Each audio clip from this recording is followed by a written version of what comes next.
Good morning and welcome to the called public meeting of the Henry County Board of Commissioners for 8:30 a.m. Friday, February 17, 2012. At this time, I'd like to call the meeting to order and ask for an acceptance of the agenda. So moved, Madam Chair. Got a motion by Mr. Stamey and a second by Mr. Holmes. All in favor? Motion carries 4-0. At this time, we are going to have a discussion regarding the appointment of the county manager. Ms. Wiley?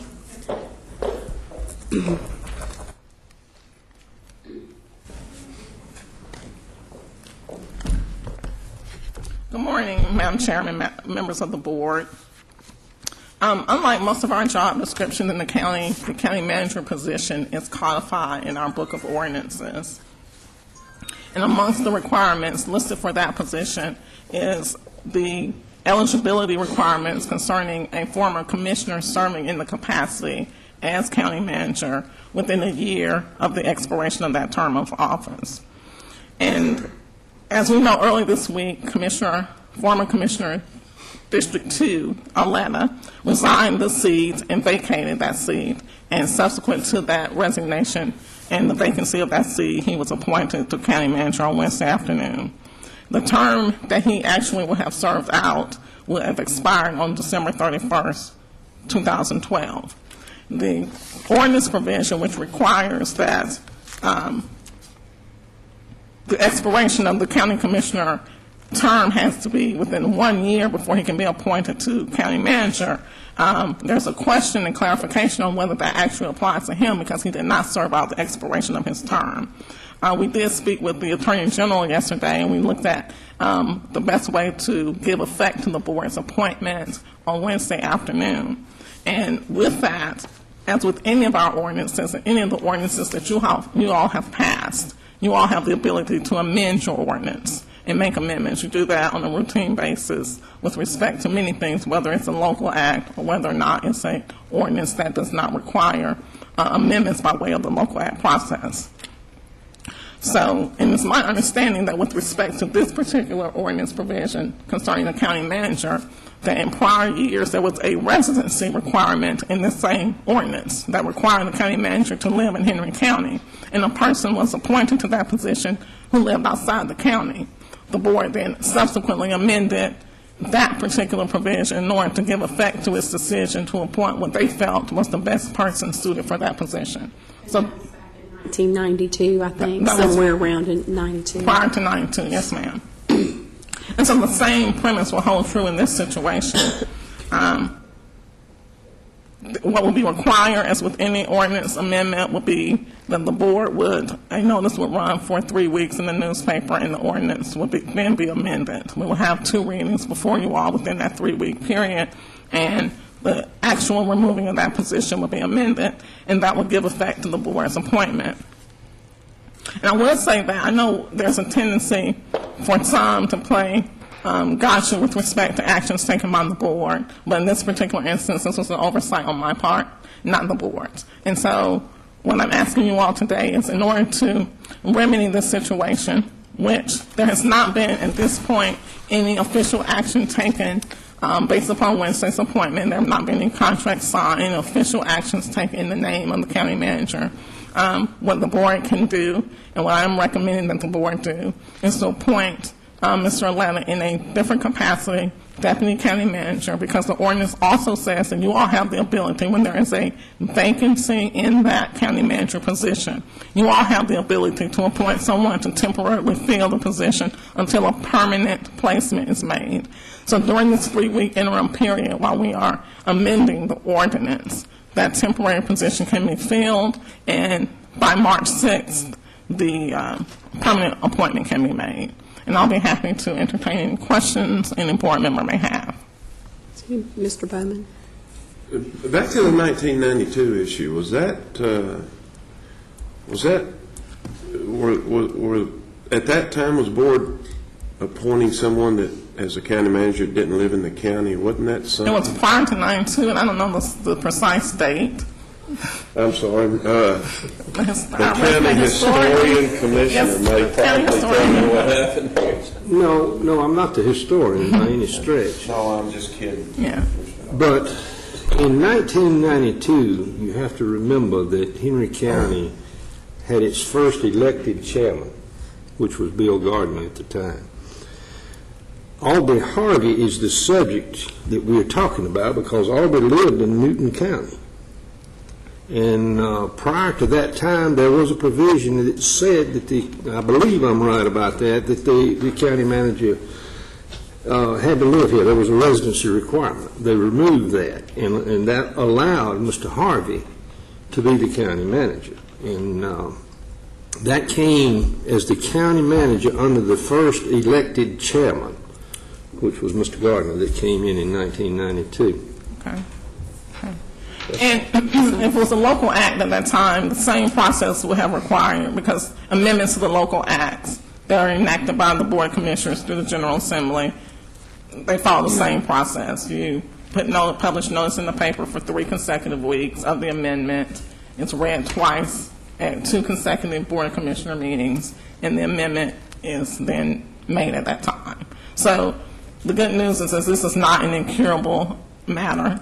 And really, just to clarify the ambiguity in the ordinance and whether it can be construed, whether or not someone resigned or they feel the term all the way to its completion, we felt that it was better, safer to err on the side of amending the ordinance formally to give effect to your wishes to appoint in this instance. Mr. Holden. Ms. Wiley, question. Yes, sir. In the absence of a county manager, where does the duties of the county manager go? The ordinance says it goes to the Board of Commissioners. To the Board of Commissioners. Yes, and as you know, we have, and that wasn't changed because, as you know, we have a chairperson, the office of chair, that was created under a separate ordinance. That's given specific duties over and above what the district commissioners have. So I don't know if those were ever all reconciled or not, but that's what the ordinance says currently. The reason for my question, because when I had to go back to 1992 and pull out some info, that was a highly debated issue back during that Bill Gardner administration. And some of you, Butch, I think you can remember some of that. It was highly debated, and I really don't know what the resolve was, but obviously you say the Board of Commissioners, and that is what I've always been led to believe, because at the time, the chairman then, Mr. Gardner, thought that the powers or the duties of the county manager came to the chairman of the Board of Commissioners. And I think they said it did not. It went to the entire board. And that's what you just said. I think that's right. I haven't read it, but I think that is correct. But I think based on what you read, too, the board as a whole could designate that responsibility to the deputy county manager. Yes, is that correct? That is correct. Okay. That's correct. That's where I'm headed with it. The board can delegate it, I believe. Yes, y'all can. I mean, y'all are part-time officials. I know you all don't work part-time hours. I know that for a fact. You really do work full-time hours in this capacity. But obviously, you have the ability to delegate those administrative duties to a subordinate, which in this instance would be the deputy county manager. It would occur, and we've had that position before. This is not a new position, but we certainly have had that, and that would be a temporary assignment, appointment, until such time as the ordinance is amended. Well, I have to say, too, I do appreciate the Attorney General, Sam Olens, speaking to us about this issue, and he was in agreement that the language could be interpreted several different ways, and it is best to go ahead and clean it up. But and I just want to speak to his response to the county, because in years past we haven't had an Attorney General that would answer those questions. He would basically tell you, figure it out on your own. But I just want to say how much I appreciate his willingness to come in and give us some advice on how to proceed with this. I appreciate that very much. Yes, that was very helpful. Any other board member have a question or comment? Okay, if not, I guess the motion that we are looking for is a motion to designate Mr. Auletta as the deputy county manager and to direct the county attorney to run the advertisements in the paper to correct the language in the ordinance. Yes, ma'am. Would that be correct? Madam Chair, I have a question. Do we need to rescind the original motion that was on Tuesday, on Wednesday, on making him official? County Well, manager? I think in this motion, you can say that this will supersede and replace your prior motion made. And I think if we add that caveat to the motion, that this motion, today's motion, will supersede and replace Wednesday's motion, that will cover that. Okay. Instead of doing a separate motion altogether. All right, and with that verbiage added in, is there a motion to approve? Have a motion by Mr. Bowman, second by Mr. Holmes. All in favor? Motion carries 4-0. Thank you. Okay, the next item is appointment of vice chairman. Since District 2 was the vice chairman, that function now should rotate to District 3.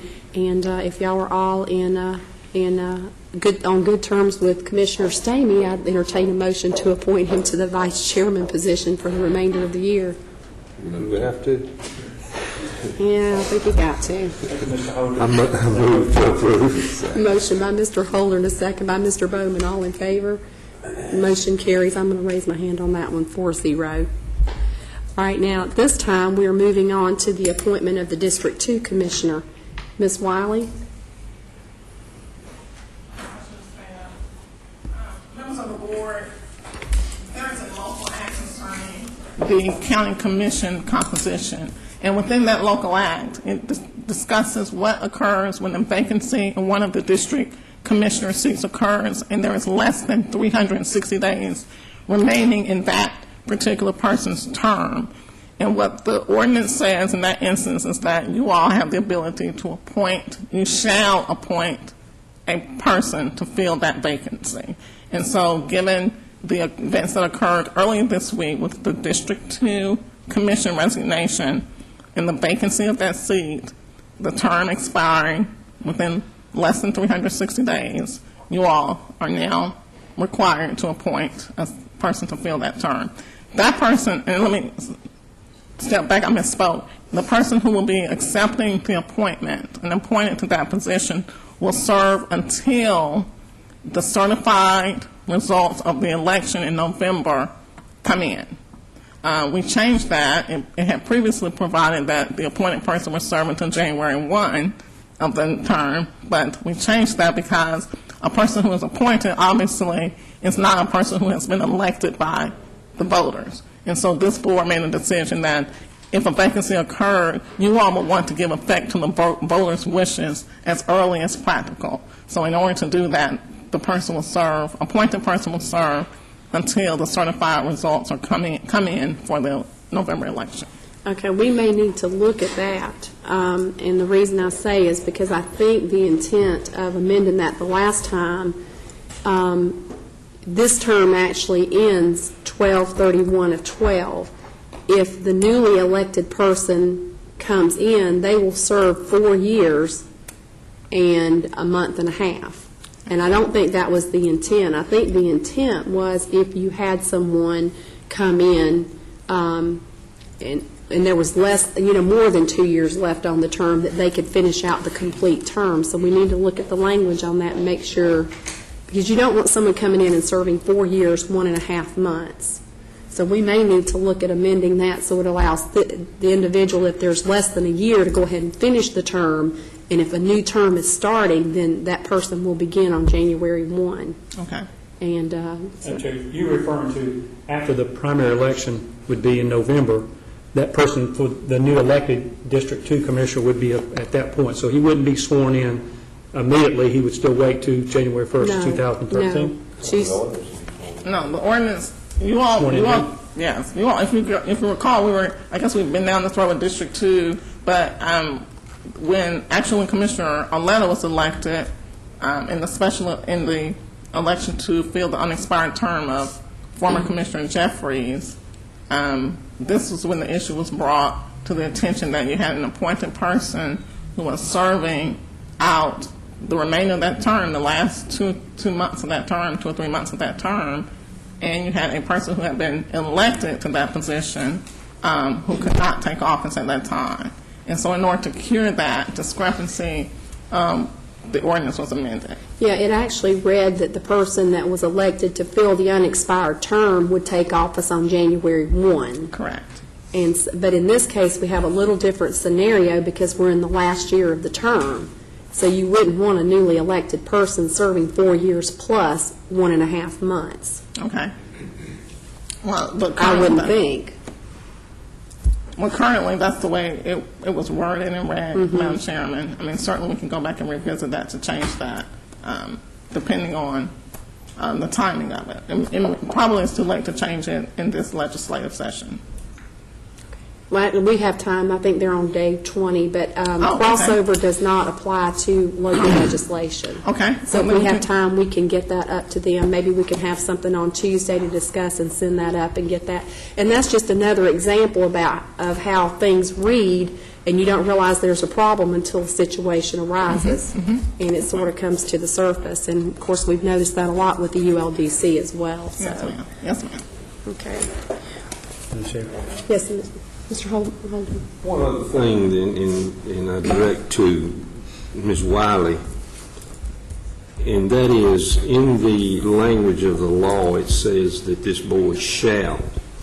I just want to make clear one more time, and especially to the public, that this appointment is a shall, not a may. To those that think, well, we should have the opportunity to elect this particular person or whomever it may be for the remainder of this term. And I don't think there's anybody on this board that wants to deny anybody the right to have an election. But think about why it says shall.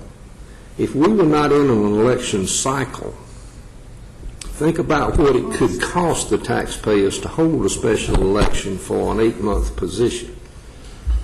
So that's the reason for the law, in my opinion, the way it is. But I just wanted to point out again that this is that we shall appoint. It's not an option as to whether we may, or that there could be an election that says we shall make the appointment. So I just want to make that clear. And Mr. Bush, the finance director, just said it would be in excess of $50,000 to conduct the special election. That's right. All right. I also want to share the names of the individuals that were considered for the position, had called and asked to be considered for the position. And I have to say that it's quite an impressive list and a group of very well-qualified individuals, and I think any one of them could do a good job. Those names that were submitted: Arlie Lowe, Brian Strickland, John Palmer, Dan Judson, Kathy Watts, Brian Preston, and Roy Clack. So, like I said, that was a very, very impressive list of individuals, and all would do a great job, I'm sure. But I'm going to look to the board for a motion. Madam Chair, I'd like to make a motion that upon the acceptance of the governor's accepting his resignation from the BOE, that I will nominate Mr. Brian Preston to serve the remainder term of District 2. Okay, we have a motion by Mr. Stamey and a second by Mr. Bowman. All in favor? All right, motion carries 4-0. And I think I saw Mr. Preston. Would you like to come up and share a few things? I don't know if I should say congratulations or condolences. Well, I can tell you this week has been wild. Sleep has been optional, so I'm excited, and I want to thank you guys for really this opportunity. I feel like Dr. Hildreth, he's walking out. I'm kidding. As soon as he heard, he's out of here. But I stay for 2 seconds. I know you don't want to be late because he has a commitment at Dutchtown. But I feel like I need to give a big thank you to the Board of Education. I have a unique relationship with the BOE, as I have had the chance to serve going on 8 years now as both District 2 and also as the chairman. And I went kindergarten through graduated from Henry County High School. So a lot in that aspect. My mother retired from she retired from Henry County Schools. And Dr. Hildreth, I know we're in stable hands. That's why this decision has been so hard. This is not the first time I've been approached as this position is opened up. As Mr. Lowe and I were talking about, District 2 seems to have a little bit of a turnover issue right now. So this call has come in the past, and it just wasn't right because we had to financially get some things in order, make sure we had a great leader like Dr. Hildreth there, and we have that stability. We have a great Board of Education, great superintendent. I really, really thank you guys. Y'all always, the deepness of the appreciation I have for the Board of Education will never go away. So thank you. I know you have a meeting at Dutchtown, but thank you so much, Ethan. I really do appreciate you. The other thing, and then I'll close out, is that I felt like the other thing that helped me make this decision to do this was I know that Henry County is at a crossroads. It really is. I mean, I've been here my whole life, and I love this community, but it's been hard. I mean, economically, things are tight right now, and what I'm hoping I can add is that I have a background in public accounting. I think that's helped with our financial stability at the school board. We're pretty fortunate that I know just in this month alone, the Standard & Poor's, the credit rating agency, upgraded Henry County schools, and that's pretty incredible in light of what's going on economically. And I'm hoping I know you guys are very good at what you do, and I want to be a part of helping you guys navigate through that process and bring my background as a business owner here in Henry County. I raised my family here, and I'm just looking forward to working with you guys and also representing District 2 and all the citizens of District 2. So thank you so much. I really do appreciate it. Brian? Madam Chair, one comment, too. I know there's many people in the room today, too, that kind of put their name on the list and nominated themselves and put themselves out there to serve. And I want to thank you just for being willing to serve. Even though we didn't select everybody on the list, it was awesome to see that many people step forward that willing to fill that seat. It's tough, I know, sometimes, especially from the Board of Commissioners, especially in this market we're in now, and some of the challenges to get people to come out and serve. But, Mr. Lowe, I see you back there. I want to thank you personally for volunteering yourself to be willing to serve and having the time to do the job. So don't go away. There might be another opportunity somewhere else along the way.